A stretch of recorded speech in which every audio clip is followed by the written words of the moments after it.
Kita ingin perubahan besok. Saya pegang mikrofon, tapi sesungguhnya yang menentukan perubahan adalah yang memegang tusukan di kotak suara. Itulah penentunya. Siapa? Bapak Ibu sekalian yang ada di tempat ini. Saya cerita sedikit ya. Cerita dikit nih. Enggak banyak-banyak cerita. Kita membutuhkan perubahan. Perubahan hanya terjadi kalau ada kewenangan. Bukan sekedar kekuasaan. Kekuasaan di tangan rakyat, tapi kewenangan diberikan kepada orang-orang yang dipilih lewat pemilu. Itu kewenangan. Di Jakarta ada sebuah tempat namanya Alexis. Tahu nggak Alexis? Tahu, tapi yang penting jangan pernah ke sana. Ya, itu tempat maksiat. Berpuluh kali demonstrasi, protes, meminta tempat itu ditutup. Tokoh masyarakat minta ditutup, ulama minta ditutup, tokoh agama minta ditutup. Semua usaha untuk menutup dari rakyat tidak pernah bisa tembus. Tempat ini kokoh berdiri dan terus menjadi salah satu pusat maksiat di Jakarta. Tidak tersentuh. Apa yang terjadi? Di 2017 terjadi pergantian gubernur di Jakarta. Ketika terjadi pergantian gubernur, tempat Alexis ini bisa ditutup cukup dengan selembar kertas dan sebuah tanda tangan. Tempat itu berakhir. Itulah kewenangan. Tanpa perlu berdemonstrasi, mengerahkan ribuan orang, cukup satu tanda tangan dan tempat itu selesai. Kita sekarang menyaksikan harga pupuk murah atau mahal, pupuk sulit atau mudah. Republik ini tahu kebutuhan rakyat tentang pupuk.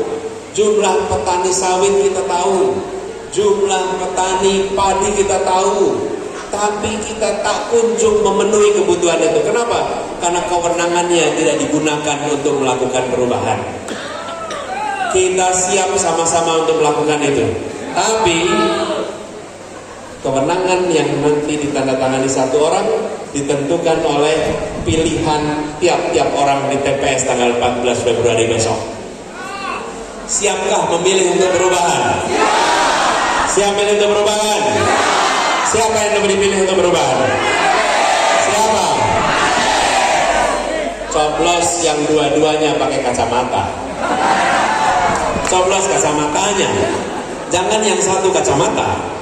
Coblos yang dua-duanya kacamata. Tapi saya ingin sampaikan kepada semua Bapak sekalian, bahwa prioritas ini pada perubahan, apalagi bagi anak-anak muda. Begitu banyak anak-anak muda sekarang sudah bersekolah tapi sulit dapat pekerjaan. Betul tidak? Kenapa sulit dapat pekerjaan? Karena perekonomian kita tidak didorong untuk bergerak ke daerah, tapi justru berada di pusat. Apa yang terjadi? Orang-orang berbondong-bondong pindah ke kota-kota besar untuk dapat pekerjaan. Kenapa? Karena kota kecil sulit dapat pekerjaan.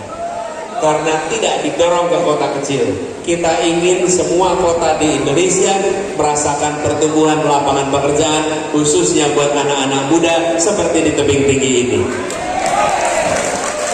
Jadi saya ingin sampaikan kepada semua, ikhtiar perubahan ini serius.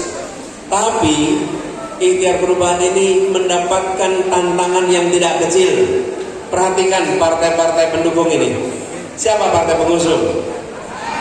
Nasdem, PKB, PKS, Umat. Sekarang pengusung Pak.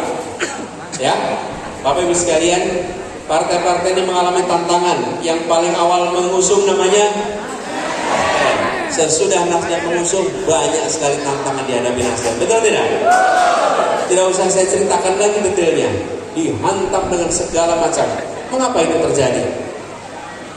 Karena begitu kita bicara keadilan, ada yang khawatir kehilangan. Saya beri contoh. Harga beras mahal atau murah? Uangnya sampai ke petani atau tidak? Bayangkan, harga berasnya mahal, tapi petani terima uangnya sedikit, terus uangnya hilang di mana Bapak Ibu? Nih yang di tengah ini, mereka yang tidak menginginkan perubahan, mereka yang menginginkan situasi ini dipertahankan. Dan kami katakan, tidak ada lagi kompromi kepada mafia-mafia beras. Tidak ada lagi kompromi kepada mereka-mereka yang mengambil rente, sehingga yang bekerja untuk menanam tidak dapat apa-apa, sementara yang harus belanja harganya mahal. Download Tribun X sekarang, menghadirkan lokal menjadi Indonesia.